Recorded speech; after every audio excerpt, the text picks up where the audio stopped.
Dear fellow citizens, on the occasion of the celebration of the 74th Independence Day, I take this privilege to convey my heartfelt greetings to all the people of Meghalaya. Friends, all of us know that this is an unusual year and we are living through unprecedented times. The COVID-19 global pandemic has disrupted economic and social life like never before. In these testing times, we take inspiration from our freedom struggle and recollect with gratitude and contributions of leaders like Mahatma Gandhi, Pandit Jawaharlal Nehru, Sardar Vallabhbhai Patel, Subhash Chandra Bose, and Dr. B.R. Ambedkar in building our great nation. We are also proud of the contributions of the patriots of our own state, U Turot Singh, U Kyong Nangba, Patogun Sangma, and of their selfless and steadfast devotion to the cause of freedom. Let us commemorate our freedom fighters and let us rededicate ourselves to the service of our state and our nation. The COVID-19 pandemic has caused loss of lives and well-being and led to wholesale disruption of the economies across the globe. Meghalaya, however, has been able to manage the crisis relatively well.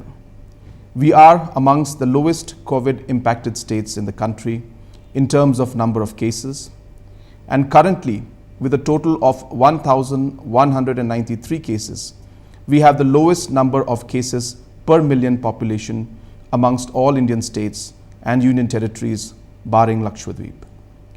This achievement is a result of consistent, systematic, and unwavering efforts of the frontline health workers, the community, and the government. The health department, the district administrations, the police personnel, the sanitation workers, the entire state administrative machinery, public representatives, community and local leaders, non-government organizations, the media, and an army of citizen volunteers worked tirelessly to ensure that the spread of the virus is controlled in the state. The government put in place a very rigorous protocol for COVID containment. We ensure that every person entering the state is registered, tested, and quarantined for the mandatory period of 14 days. We developed technology platforms and deployed IVRS calling systems to monitor the returnees right from the time they enter Meghalaya. In addition, follow-up calls and home visits by grassroots workers, including the Ashas, ANMs, and Anganwadi workers, are made mandatory. The government has utilized the last 4 months to ramp up its health infrastructure for combating COVID. We are equipped with around 1,500 dedicated COVID beds. We also have 32 dedicated ventilators, 80 BPAP machines, and over 256,000 personal protective equipment. Our daily testing capacity has dramatically improved and now stands at almost 1,000 RT-PCR tests. I would also like to take this opportunity to thank all those who contributed about 9.5 crores to the Chief Minister's Relief Fund. Your contributions have helped us acquire 45 ambulances, 3 biomedical waste vans, and to take up other relief measures. Dear citizens, I now want to talk about the economic disruption caused by the COVID-19 and the efforts and plans of the government to deal with this disruption. The government's first priority during the lockdown was providing food grains for every household. We ensured and also provided an amount of rupees 51 crores to alleviate the distress of the laborers and the daily wage earners. A Chief Minister's task force on the economy was constituted to recommend reforms to rejuvenate the economy in the short, medium, and long term. Based on these recommendations, I am launching the Restart Meghalaya mission, which comprises a series of programs to support our farmers and entrepreneurs and to build growth promoting basic infrastructure and services. I am committing an amount of rupees 14,515 crores, which is to be spent over the next 3 years for the Restart Meghalaya mission. Out of this, 7,839 crores has been earmarked for this year.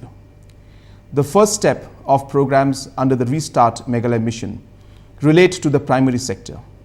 We are all aware that the year 2020 has already been declared as the year of the farmer. Our goal is to make Meghalaya self-sufficient in the production and marketing of agriculture and allied products. Some of the key interventions are focusing on input supplies, technology induction through supply of 400 power tillers with a 50% subsidy, expanding logistics and the 1917 I-teams through induction of another 100 vehicles and building farmer markets. Starting this year, we will be providing a 2% interest subvention on all KCC loans. This improve the uptake of KCC credit and benefit more than 1 lakh farmers. Livestock has been a source of alternate and steady revenue generation. The piggery mission has been restructured to suit the needs of a post-COVID world.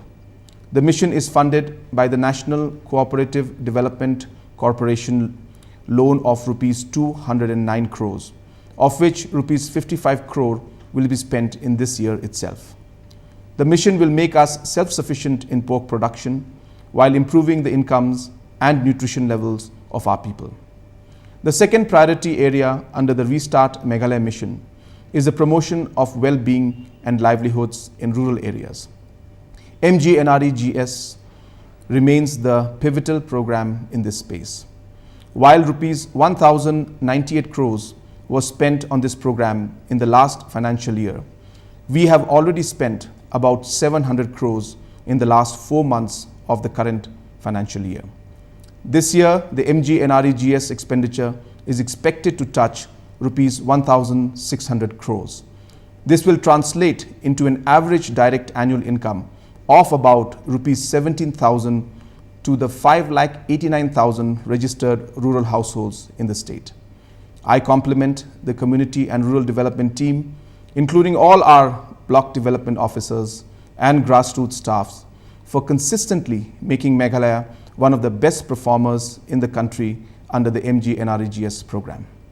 Recently, the State Cabinet made a landmark decision to reserve 50% of the leadership positions in the village employment councils for women. This decision would further improve the implementation of MGNRGs and the grassroots decision-making process. Continuing the theme of women leadership, the other focus program under rural development is the National Rural Livelihood Mission, NRLM. Under this program, we are targeting to reach up to 3,50,000 women at a cost of rupees 120 crores. The third priority area under the Restart Meghalaya mission is entrepreneurship and small businesses. Several of the businesses like small vendors, shopkeepers, and small aggregators need some cash to restart work. To support these individuals, I am starting the Chief Minister's Support Program for small businesses and entrepreneurs. Under this program, government will facilitate easy loans to small businesses and will provide a small grant support. This grant should enable them to tide over their immediate difficulties. A corpus fund of rupees 15 crores is created for providing the grant component under this program. Friends, a fourth priority area under the Restart Meghalaya mission is infrastructure improvement. We are giving a push like never before to achieve results in the infrastructure sector. A total investment of rupees 7,453 crores is committed over the next 3 years. In the road sector, 13 major projects covering a length of about 350 kilometers of roads will be constructed at an estimated cost of 850 crores. 9 of these projects have already been tendered and the construction work will begin from September. Another flagship project, the improvement and widening of the 130-kilometer Shillong-Dawki Road is in the stage of tendering. Additionally, about 2,000 kilometers of rural roads are under construction under the Pradhan Mantri Gram Sadak Yojana. On the water supply, we are leveraging on the Government of India's Jal Jeevan Mission. While the national target for achieving universal household tap connection is the year 2024, Meghalaya is targeting to provide functional households tap connections to all the 5,89,000 rural households in the state by 2022. The power sector will undergo a comprehensive revamp as part of the Restart Meghalaya mission. The state government has decided to avail rupees 1,345 crores low-cost long-term loan being provided to the distribution companies, the MEPDCL, as part of the Atmanirbhar Bharat Abhiyan. A roadmap for the loss reduction of DISCOM through reducing the aggregate transmission and distribution losses over the next 4 years has been put in place. On the generation side, the state government has decided to complete the 22.5 megawatt Ganol hydropower project in the next 2 years. We are also focusing on IT, transport and urban infrastructure. Of particular importance is the plan to develop Tura and Jawai as smart towns with an investment of rupees 50 crores to each. Despite the COVID-related disruptions, the government is leaving no stone unturned in creating the sports infrastructure for hosting the 39th National Games. The two key projects, the PA Sangma Integrated Sports Complex in Tura and the JLN Integrated Sports Complex in Shillong, are on track. Friends, the fifth priority area under the Restart Meghalaya mission focuses on tourism. In our state, close to 50,000 people are dependent on tourism for sustenance and livelihood. I understand the economic hardship faced by the various tourism stakeholders, including hoteliers, homestay owners, restaurant owners, shopkeepers around tourist sites, tourism guides, and taxi drivers. Unfortunately, it might take many more months for normal travel and tourism to be restored. Our goal, whenever we open, is to transition to a model of high value, low volume, sustainable tourism. To become a high value destination, we need to increase the number of high value rooms from the current number of 200 to at least 500 in the next 2 years. We also need to define carrying capacities for all our sites and charge a higher entry fee. We have already finalized the planning process for iconic tourism projects like the ropeway in Shillong Peak and a luxury boutique resort in Nokrek area in Garo Hills. Dear friends, the sixth and perhaps the most significant priority area under the Restart Meghalaya mission is human development. Education lies at the core of human development. We are taking steps to ensure that children continue to learn despite the shutting down of schools. On the infrastructure front, the process of construction of 13 Eklavya model residential schools will soon begin. Another 25 such schools have recently been sanctioned. In higher and technical education, we will complete the construction of the 4 polytechniques in Ribhoi, West Khasi Hills, South Garo Hills and East Garo Hills districts. Degree colleges at Bakmara, Sora and William Nagar have been identified for upgradation and improvement with an investment of rupees 12 crores each. Healthcare is a cornerstone of human development. The government has always prioritized health, and given the current situation, it becomes even more important. Alongside the fight against COVID-19, we have continued our efforts to improve child and maternal health. Ribhoi has been awarded the best performing aspirational district in the entire country in the area of health. East Garo Hills has seen an increase of 60% in their institutional deliveries in comparison to July 2019. We have achieved 90% immunization during this pandemic and are amongst the top 3 states in the country. The government is fully committed to improving the institutional delivery rate to 80% by the next year and reducing maternal mortality rate by half. Improving public health infrastructure in every nook and corner of the state has always been the high priority of this government. We have finalized a comprehensive plan for investing rupees 352 crores for the improvement of health systems over the next 4 years.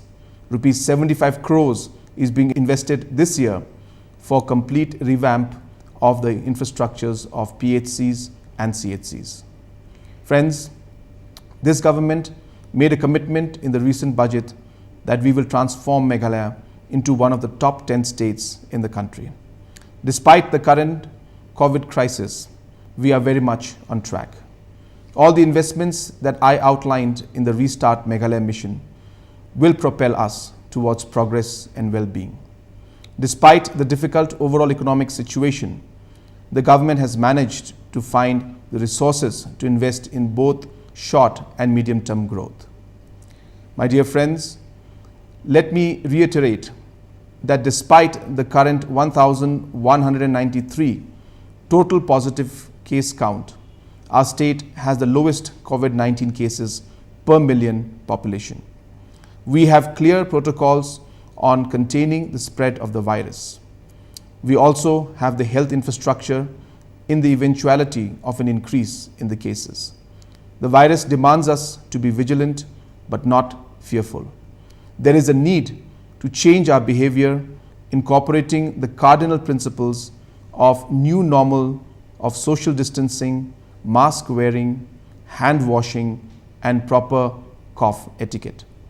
With the right behavioral changes, we can continue to live our lives, conduct our daily businesses, and protect ourselves and our loved ones. I once again thank all the frontline workers whose tireless efforts over the last several months has kept all of us safe. Once again, I wish all my fellow citizens a very happy Independence Day. Kublai, Mathila, and Jai Hind.